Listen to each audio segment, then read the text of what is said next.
All right, well, welcome back to FBC Extra. It's been a little bit since Pastor Tyler's been going through our How to Grow series, which was extremely good. If you haven't listened through all 9 parts of it, you should. We learned a ton on how to grow as believers. And I wanted to, during that time, do a little bit of a deep dive into what I believe is a new battleground that we as believers are having to really start to fight on the front lines. The enemy's obviously had the family under attack for a very long time. We know that. Family's been under attack since the very beginning. The sanctity of marriage has been under attack. We've seen all those different things. And I feel for the most part, as a church, we know what the Bible says about homosexuality. We know what the Bible says about marriage. We know our lines. We know what the world says. And, you know, there's certain church groups that are going to bend the Greek and they're going to bend the verse and they're going to say, oh, it's this. But I feel we feel pretty strongly and we're fighting those battles. We know what we're looking at. But then there's gender.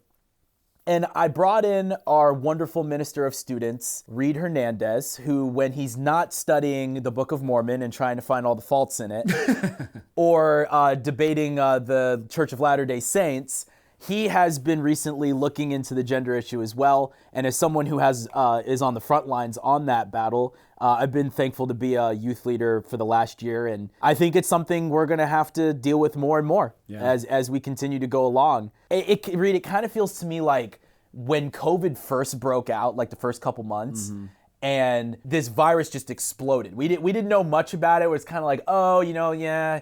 And then it hit us, and it hit us quick. And we started hearing terms we'd never heard before, and we didn't really know what to do. There wasn't a vaccine. There really wasn't a cure. And we're like, what do we do with all this? I feel like that's gender. In like the last 10 years, this gender thing has exploded. And now we have all these things coming out as terms we've never heard. And it's like it hits us from all angles. Like, where did this come from, right? So I've got Reed here. I want to do a deep dive in on the gender issue. I think it's the next real battleground that we're going to have to fight. And personally, if I'm speaking for myself, it's one where maybe it's a little less clear in Scripture. It's not quite like we don't have Paul telling us directly like people who are homosexual will not inherit the kingdom. Like we have that. We have Romans 1. We have Jesus being very clear on, marriage, very clear on family. We see, Genesis. But gender feels a little bit more nuanced, right? I mean, it feels a little bit more sneaky of an attack. It is, because with gender, you have gender expression being something that's culturally conditioned, right? So the way that we express our gender is contingent really upon just where in the world we are living. Yeah. So you and I are sitting here in my office. We're wearing, chinos and collared shirts. That's right. But there's men in the Middle East wearing long flowing robes and, women in Manhattan wearing business suits and men in the Scottish Highlands wearing kilts. Right. You know, so gender expression, which is one of the battlegrounds, if not the battleground that we're currently living in and facing, gender expression is something that is culturally conditioned, and the Bible makes room for that. And so, yes, with the issue of gender that we're facing, there is more gray area in a good way. Yes, we should draw very bright lines with the issue of homosexuality and gay marriage because the Bible draws bright red lines for those. But the Bible allows cultural expression and cultural nuance to still play a role in our gender, and particularly the gender that we show and express to the world around us. And that's both a freeing thing for us as Christians to understand that, yes, of course, the truth of God transcends culture, right? Like the Bible and the wisdom that God has given us applies whether you were born 2,000 years ago or today, whether you're living in East Coast United States or whether you're living in Central Asia or Sub-Saharan Africa. Like the Bible is going to have something to say to us to uphold God's design. And so really the question is, where is God drawing those bright lines around gender and gender expression? That's what we as Christians need to firmly come down upon, and then allow for culture to dictate the stuff that's the gray area that God does allow. And you've been doing some reading recently, right, on the subject. I mean, you've got a book. I know we've talked a little bit about it. What have you been kind of reading into? Yeah, so I the most recent rabbit hole I've been down is Carl Trueman's The Rise and Triumph of the Modern Self. It's sitting right there on my desk. I mean, it's a 400 and something page tome. You know, it's huge. It's really technical, but it's really, really good because the thesis of The Rise and Triumph of the Modern Self is explaining to Christians the world we live in. Yeah. At the very beginning, Carl Trueman makes a really good analogy. He says, we as Christians are not incorrect when we understand the current confusion, hysteria, obsession with gender and sex. We're not wrong when we say that that's a result of the fallenness of humankind and of sin nature. So we affirm that. The reason why we're confused as a culture with gender and sexuality is because we as humans like the darkness more than we like the light, right? We choose sin and rebellion over God and his design by our own human nature. But Carl Trueman says, to say that the current culture we're experiencing as a result of the fall of man and of our sin nature is like saying that the Twin Towers on 9/11 collapsed because of gravity. It doesn't quite tell the whole story. Yes, you are technically correct if you say that the Twin Towers collapsed on September 11th because of gravity. That is a physical law of nature. That is a correct understanding of the laws of gravity, right? That the Twin Towers came down because of gravity. Right. But so much more happened on September 11th than just gravity doing the final action of taking the Twin Towers down. Right. You have terrorism, you have Middle Eastern, radical Muslim ideology, you have policies from the United States and the Middle East from the 70s, 80s, and 90s that sort of bred some of what came to the forefront in the September 11th terrorist attacks, right? So Carl Trueman's point in this book is to say everything that we're experiencing right now in our American culture is stuff that started 400 years ago. Okay. It's ideas that were introduced into Western culture during the Renaissance and the Enlightenment and so on and so forth. And we are now like one of the last dominoes in this long line, right? And I think that's valuable. I think it's good for us to understand how did we get here because it helps us interact with the world we live in and understand why is everybody believing things so radically different from me. That's where this book really shines and where I've gleaned a lot of really helpful insight. And that's where I want to start because obviously before we can do anything about it, we have to understand the problem and sort of define it. So that's what I'm going to ask you to do right off the bat. I know gender is a big thing, so we'll work through it. But obviously I think the general thinking, if I had to sum it up, I think for us as a church family, it's, we see media and culture say, well, be who you're going to be. Right? And we've heard that message our whole lives. And so now it feels like, okay, now all of a sudden people are like, well, if I'm a man and I feel like a woman, I'm just going to be a woman now. It can't be that simplistic. There's got to be more going on. There's got to be something further along that push this thing. So give us where this comes from and let's really define what this problem is of the gender identity crisis. Yeah. It's so hard to, how can you say everything that can be said about what has gotten our culture to the point where it is now? I think at its base, the issue that we see with just gender confusion, gender obsession in our world around us is rooted in a fundamental shift in the beliefs surrounding what is a human being. So the question and the problem is an anthropological question, right? So what is a human? Because if a human, as we would say as Christians, if a human is an image bearer of the God of the universe who has created us uniquely in his image, male and female, to reflect his glory, to rule over the world and to one day rule with him forever, then a human is not defined by anything that we feel about ourselves, but a right understanding of who we are as human beings is defined in a vertical direction or vertical dimension, right? We as humans don't get to create our own self-conceptions and self-definitions in the sense of our most fundamental nature because God has already done that. God has given us those definitions in Genesis chapter 1. Jesus reiterates those definitions again in Matthew 19. We'll get to that, when we get to it. But I think at the core, our culture is saying, well, a human being is autonomous. So you as an individual are a world unto yourself. You can create yourself into whoever you want to be. It's the idea of having just a blank piece of paper in front of you. And on that piece of paper, you can become whatever you want to be, and we've heard that from Disney movies. Right. We've Yeah, heard that absolutely. In music and media, right? It's a popular notion and it sounds very flowery and it sounds very, empowering. Yeah. But the dark side is, well, then where are the boundaries? Right. What is preventing me from becoming a monster that I think is something that's actually good and right about myself, yet is looked down upon by the culture around me, right? Like who gets to define then anything if we all get to define ourselves? And so really the core question is, well, if a human is defined by something outside of themselves, our nature, our gender, our biological reality, who we are as image bearers of God, then there are certain fixed categories that we should not transgress. However, if we are individuals, if we're autonomous, if we can create our own meaning and our own reality, then by all means, transition. By all means, claim a new alternate identity. If you're not happy in the gender that you were born in, become the other gender, become a different gender. So we're Thanos with the Infinity Stone, where he can change reality to whatever he wants. Yeah. I think Thanos would snap away half the universe if he, was reality was is whatever I want it to be. Yeah, and so that is the fundamental question: is what is a human being? Mm-hmm. Our world would say, well, you are a self-creation. You can become whoever you want, and that can be anything from your vocation to your hair color to the very hormones that are coursing through your veins. Mm-hmm. And one of the interesting developments in our world is just the fact that technology can really push those boundaries now. Yeah. 100 plus years ago, you could only go so far in your own self-conception of your gender, your biology, your sexuality. But with modern medicine and modern science, we can really push our bodies to cross a lot of boundaries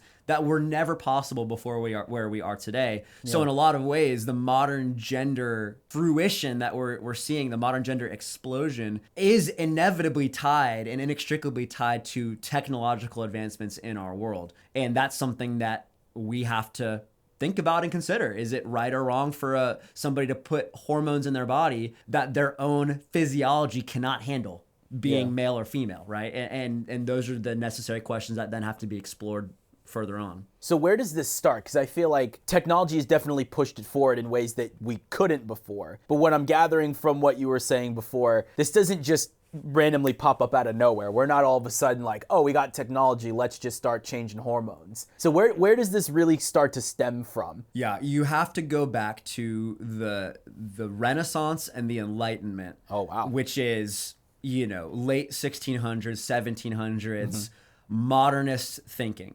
The Enlightenment was the birth or rediscovery of human rationality, human intellect, naturalism, philosophical naturalism, which is there is no God, or if there is a God, he's a distant deity, right? And he has no direct bearing on my rationality, my thinking. Mm-hmm. And if I, as a rational being, can simply turn inward and think long enough about myself, I can come to true and right conclusions. And so you have in the Renaissance and the Enlightenment the idea of I think, therefore I am. Mm-hmm. Well, what's the driving pronoun there in that sentence?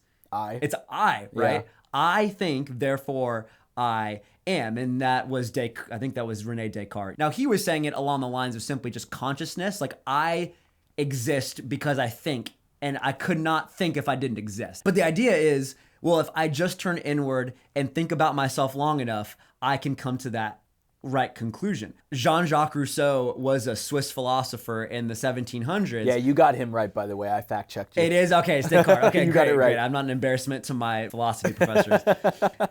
Rousseau said this. This is the quote that I think encapsulates everything that the Enlightenment and Renaissance thinking was about. Rousseau says, "It is the history of my soul that I promised, and to relate it faithfully, I require no other memorandum. All I need to do, as I have done up until now, is look inside myself." So Rousseau is saying, essentially, the ultimate understanding of me comes from looking inward, not looking outward. And that is the first big movement in this chain of dominoes that's about to fall. Yeah. And so humanity, what it means to be human, is now being turned inward rather than outward.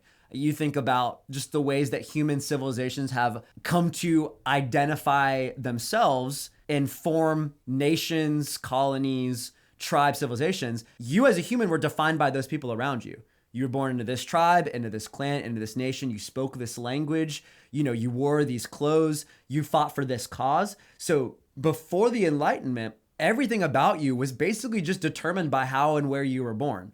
I was born into this nobility. I was born into this serfdom. I inherited wealth from my grandfather and my father who lived in a wealthy part of Europe, or I'm a peasant out on the farm and I make a meager living. So everything about humans and human civilization up to that point was simply just defined by those around you. And so people weren't really sitting around thinking, who am I? Right, and who do I want to become? It was simply, I was born here. My dad's a farmer. I'm going to be a farmer.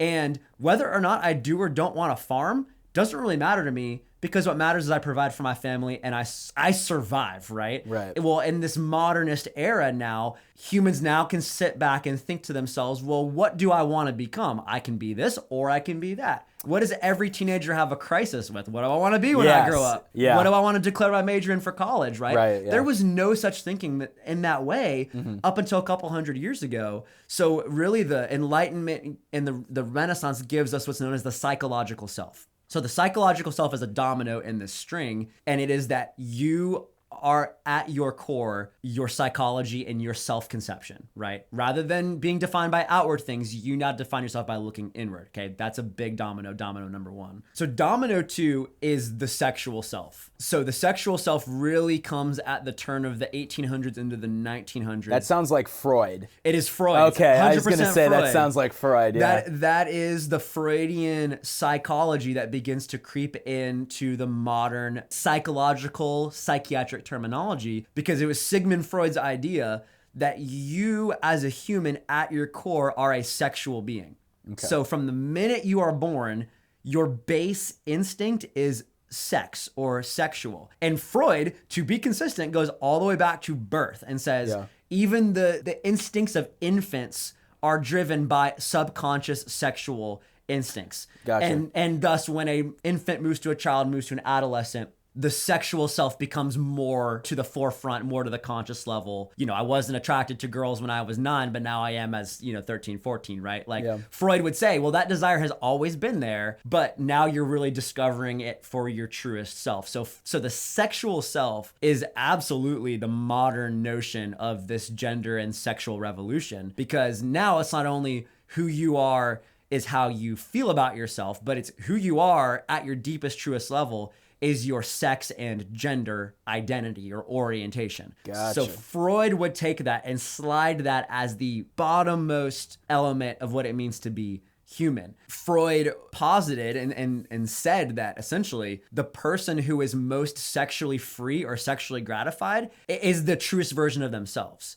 They are experiencing the truest humanity possible because they are unencumbered with their gender and sexuality, and they can experience the freedom and the bliss that comes with sexual liberation. Well, that sounds really familiar, right? Yeah. I mean, hence just the idea of no strings attached, any sort of regulation of any sort of sexual behavior in our world today. And that comes from most notably Sigmund Freud. Yeah. And even though a lot of Freud's methods and psychology have since been dismissed and sort of debunked as really just kind of speculation, even in some ways harmful, that idea of the sexual self has absolutely stuck in our world today. That is 100%, your truest self is your gender and sexual identity, and that's why your pronouns need to go in your social media bios, according to our world today, right? Yeah. So you have the psychological self that kind of tumbles into the sexual self, and they sort of mold into this Frankenstein together because it's, well, I am who I feel I am. And by the way, who I feel I am needs to have, and it's at its core, my gender and my sexual identity. And Freud says, well, the most human you'll ever be is the fullest extent that you embrace that. So we've taken the hormones and we've put them in the driver's seat. Yeah, over absolutely. the course of that. Absolutely. And now they're driving the train. Yeah, I heard someone recently, an author or thinker, say, we as humans in our world, we live by our nerve endings. When you think about it, what is sexual fulfillment? It's the nerve endings and the pleasure centers of your body receiving their fullest gratification. At the base of all of this is just pure hedonism. I mean, satisfaction unhindered by anything, which of course we as Christians would say is just ultimately going to lead to self-destruction. Right. Yet nevertheless, it's hailed as a revolution in, well, this is your truest self, So the psychological self from the Enlightenment tumbles into the sexual self of sort of modern psychology. And then I think the last domino that we sort of have falling on top of us today is the political self. Yes. And so you can sort of envision this change as to old adages from the past and and when I say past, like not even 20 years ago, Yeah. you know, what were the arguments in the sexual revolution of the 60s and 70s? It's none of the government's business what I do in the privacy of my own bedroom. So get the government out of my bedroom, right? Like that was the part of the rallying cry, which was, you know, don't make laws governing what I do in my own private life. Right. And that cast off a lot of restraint and, you know, and legal oversight. And you had a lot of court cases in the late 1900s really turning the tides and saying, well, the government's going to take a really hands-off approach to human sexual behavior because that's on the individual, right? And once again, the individual is the one, not the society as a whole, right? The primacy of the self is in the individual. So you think, okay, well, what the government does, what I do in the privacy of my bedroom is no business of the government. You think of don't ask, don't tell being the stance towards homosexuality, the military, which is it's a private thing. Don't ask anybody about it. And, you know, if you're gay and in the military, don't tell anybody about it. And we won't rock any boats, right? Well, that was common parlance up until 20 years ago. But now it's the complete opposite. Right. And now it's you must identify yourself in these ways. And this self that you've created has to be affirmed outside of yourself. You know, why are there pride parades? Why did the White House get lit up in rainbow colors after the gay marriage decision was handed down from the Supreme Court in 2015? Because it's now in the public eye. It's the political self. And so when I say political self, I don't necessarily mean Republican and Democrat. I mean the political self as in the self that is in the public eye. No longer are categories of gender and sex private between married couples, you know, simply one small part of your overall human existence with your career and your personality and your family and your, you know, being a parent, you know, one day. All of a sudden, it's the all-encompassing, most important thing about you that's no longer private, but public. And that is why what we have today is all over social media, billboards, movies, TV, you name it. Yeah. You know, it's because the psychological self knocks over the sexual self and the sexual self tumbles into the political self. And thus we have, in never before seen ways, gender and sexuality everywhere around us clamoring to be affirmed. Because if you don't affirm, and this is so key, if you don't affirm someone's gender identity or sexual orientation, you are assaulting their base humanity, right? And that's really the question, because people are going to say, okay, why would you define yourself by your preferences sexually? Or why would you define yourself by being boy or girl? Well, I mean, we as Christians define ourselves by the blood of Christ. You know, other people define themselves by their work or their legacy or their family. And so I think there's this mindset for some of us of why would you care so much about defining one word, but based on hormones and a couple of chromosomes? Mm-hmm. So what you're saying is why that is. Yeah, it's because the fundamental belief on what is a human being has radically shifted. And this started almost 400 years ago, right? So does a fish know it's swimming in water? Not really, because it's only ever known that it's swimming in water, right? Yeah. Well, in the same way, our culture today, where we're living in 2023 United States of America, we're breathing the air that was just pumped into our country over the last 400 years or so of just Western civilization, modernist thinking, now just postmodern, godless. And I don't mean godless in a pejorative sense. I just mean godless as in no reference to any sort of supernatural morality outside of us. The reason why teenagers and, you know, Gen Z and even us as millennials, you know, probably being the generations most affected, is just because we grew up in it. And so we just kind of look around and think, well, everybody else around me believes it, so I guess I believe it too. Yeah. And that's what Carl Trueman in his book calls the cultural imaginary. He coins that term, or he's not coining it, but he's pulling it from another philosopher. And just the cultural imaginary is just the stuff that everybody believes without even thinking about it. Yes. And that happens to every culture. In a unfortunate sense, we are now at a point in our country that is taking really radical steps in the way that we are treating and putting individuals under certain medical care, medical procedures, and permanently altering their bodies without even asking questions of like, why do we believe what we believe? You know, that's dangerous. Yeah. And it's good for us as Christians to take a step back and say, why have we gotten to the point where we've gotten to? how can we understand why people around us are believing what they're believing, and then hopefully find some way to engage, because the world certainly is not trying to understand what we believe as Christians about the Bible. Right. Yeah, absolutely. And again, it's the analogy of the Twin Towers and gravity, right? Yeah. We as Christians see very clearly this is a result of the brokenness of humankind and of sin nature. Well, that is not gonna get you hardly any cultural audience today, barring a move of the Holy Spirit in an individual's life. And certainly we want to share God's word. And if someone around us is genuinely asking, what do you as a Christian believe about this? We absolutely take a stand on the word of God. However, we have to understand in the modern era we live in, we need to have more tools in our tool belt here. Right. We need to have an expanded vocabulary. We need to have an understanding of these dominoes that have fallen before us, because it just gives us a fuller picture and more ways to talk and engage with the world around us. And so, if we can sort of wrap our minds around some of this, we stand a much better chance of talking about these ideas in a way that's persuasive and informed, and that may just come across to someone who doesn't believe like us as a well thought out alternative opinion. I think Christians, unfortunately, and I think it's, again, through no fault of our own, because we know, again, the world loves darkness and not light. So when we bring light into the world around us, the darkness bristles and wants to call us bigots, closed-minded, backwards and repressive. And we as Christians should make every effort to inform ourselves on these things. Yeah. And we don't inform ourselves because we're trying to become like the world. We inform ourselves to at least build bridges and have conversations that, if someone doesn't automatically believe what we want to share from the Bible, we can at least reach out in these other avenues and talk about, why do you think that we as humans just think about ourselves only in gender and sexual categories? Yeah. That's a really good probing question. Yeah. Let's see where that conversation could lead with somebody that might not believe like us. Yeah, and I do want to start off on their side of the fence, because obviously, they're not going to come over to ours, so we got to understand them. So the first thing is that just having a biblical worldview, basically, by holding to the biblical worldview,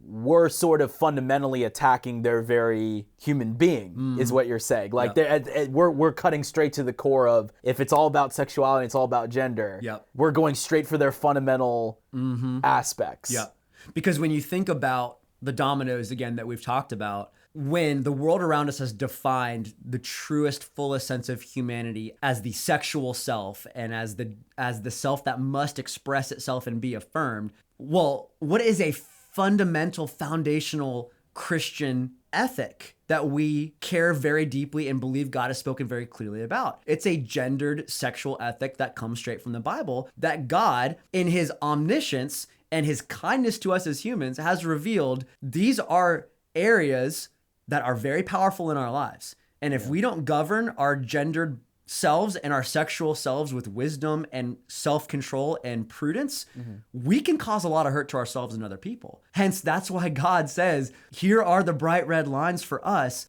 And in God's wisdom and kindness, he does not want us breaking those bounds. Well, flip that around from the cultural perspective. If it is repressing or oppressing or inhibiting to have a Christian stance on gender and sexuality, then we are the enemies to the psychological sexual self, right? Yeah. Because now, by us daring to suggest that there should be any sort of bounds to our gender and sexuality, we are the bad guys, because we are stopping people from becoming their truest, deepest selves. So it comes down to, what is at the deepest, most fundamental level of human beings? If it's our psychology and sexuality, then Christianity is bad for that, because Christianity is trying to restrain that, right, with the understanding that unrestrained sexuality and boundless gender expression ideology are ultimately going to harm us and eternally damn us, right, if we do not submit those things to the Lord, our Creator. That's why we as Christians are the bad guys. It's not for any flaw in our own theology and beliefs, because of course we know that what God has ordained is true and right and good, and we submit ourselves to that. But the Christian ethic is one of self-control and of restraint and of defining ourselves vertically as men and women created in the image of God. Well, that is oppressive, that is restraining, that is hurting and harming the individual that wants to have the fullest expression of their gender and sexuality in whatever self-conception that might be. That's why we as Christians are the bad guys in this cultural battle. And we kind of look around and we're like, why does everybody hate us for saying that a man can't become a woman? Well, it's because for saying that a man can't become a woman, we are putting boundaries around somebody that should be cast off for them to be their fullest, truest, most authentic selves. Like you said, our generation, I mean, we're on the tail end of millennials, and then Gen Z's below us, and then I don't even know what the new one is. Do you even know what it's called? I think it's Gen Alpha. Gen Alpha? They're starting over again. Oh, yeah. Wow. So we're rewriting it. So those feel like these are the generations, like you said, we've grown up a little bit more. And I feel like our childhood, maybe not so much, but as we've gotten older, it started to seep into everything. But especially the generations, and I mean, our youth generation right now and younger, they've kind of been born into it. So they're not probably thinking, oh, I know that this whole thing comes from the Renaissance and then to Sigmund. They don't even know who Sigmund Freud is. If you said Sigmund Freud on Wednesday night, none of them are going to know who that is. Yeah. You say Brett Favre and no one would know who it is. Like, I'm realizing how this works now. Now you're really dating us. Yeah, for sure. Also, half the middle schoolers think I'm 40. I just want you to know that. That's great. Yeah. Which, whatever. It's got to be the mustache. Yeah, seriously. I look like Magnum PI right now. Like, they're not looking at the Renaissance. You know, like kids on their Snapchat, they're not thinking metaphysically on that level. Yeah. They're just taking on some really bad assumptions, right? You work with the youth, you know, we have a little bit of a scope of the younger generation. When they're looking at this, what are they looking at? You know, because they're not pulling from even politically a lot of times. You know, they're not at the point where they're super hardcore, like, oh, I'm dogmatic about this, I'm dogmatic about that. They're just being impressioned by the people they watch on YouTube and the people they watch on Snapchat and all the things they can see on their phones and all the things they can see online. So what's pumping them? Well, I think you're exactly right. It's media and social media that is the number one influence on all of these teenagers. They have never known life without a phone, life without an internet, life without social media. They don't even remember dial-up internet. Yeah.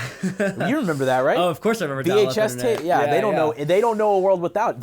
I realized my middle school, the kids that I work with, they don't know life without Snapchat. Yep. Snapchat came around when we were in college. Yep. I remember being a freshman in college when that came out. Totally. So it's a whole new world. Yeah, exactly right. So I truly think what is discipling our students, if not parents and the church, it's social media. Yeah. And it's all of the influences. And you don't even have to let your kid have a Snapchat. Just let them have access to YouTube. I mean, it's absolutely unending. And the algorithm will serve it up. Regardless of however many parental controls you have on an account, the algorithm will beat those parental controls, right? Yeah. And it will be an unending stream. Yes, the students are seeing, and I think what they're seeing sounds very good on the surface.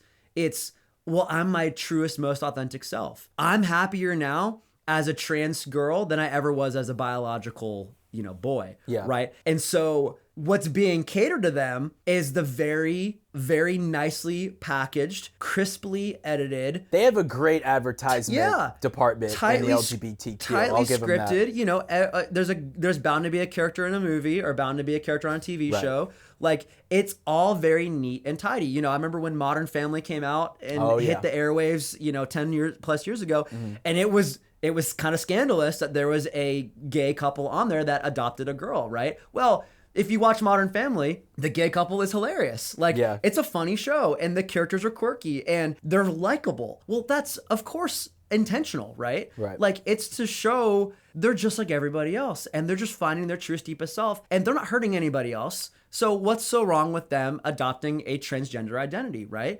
That's very winsome and persuasive. We can freely admit that. Like, we can see all that and say, no. And it's the emotional appeal. That's, I think, so key. Yes. Is it's an emotionally driven argument. And it's that, well, how could you ever dare to be against somebody's happiness? Yeah. And if you prefer them to be the gender they're not happy with, then that's so repressive of you and hurtful of you that you'd rather that person be miserable in the body they were born in than be happy in a new identity.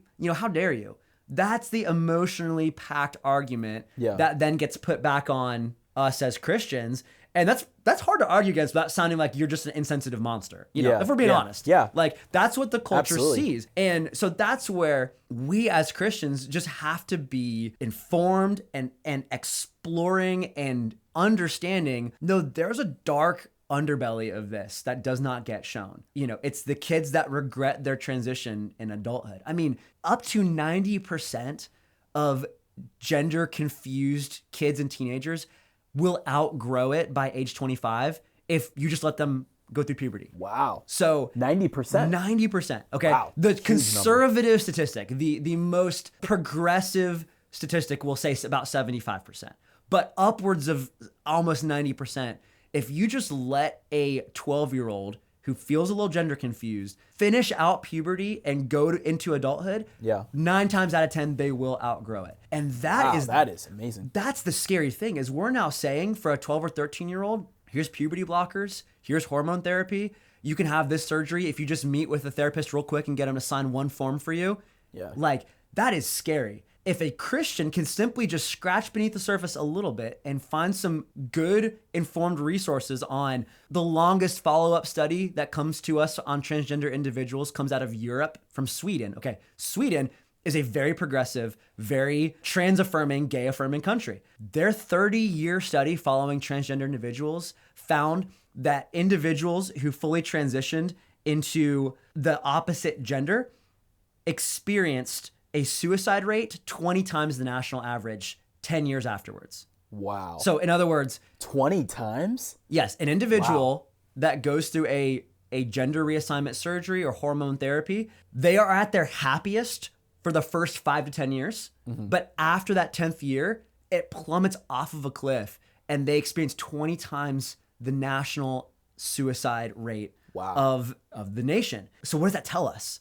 That tells us there's a ton of regret there. There's a ton of regret. And in modern endocrinologists, which is fancy talk for hormone doctors, right? Really glad he explained that. Modern psychologists are on record of saying, we don't know who is or isn't going to regret this. There's no way of identifying before somebody goes through hormone therapy and surgery. We don't know who is and isn't going to be happy. Well, shouldn't that be blasted on every billboard? You don't see that in the shows or in any of the clips. You don't see any of that. So what are we doing by saying, well, we just will let anybody begin these paths of treatment that are going to forever alter their bodily physiology and can never be truly undone?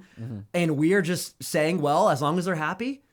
I mean, there is a much bigger, weightier future and gravity to this that the culture around us doesn't even know. I mean, they're not told any of this for obvious reasons, right? Right. And so when we as Christians can just search these things out, equip ourselves with a couple good books, a couple good podcasts, and listen to some very well-respected voices in the fields of science and biology and psychology, and they are the ones warning us.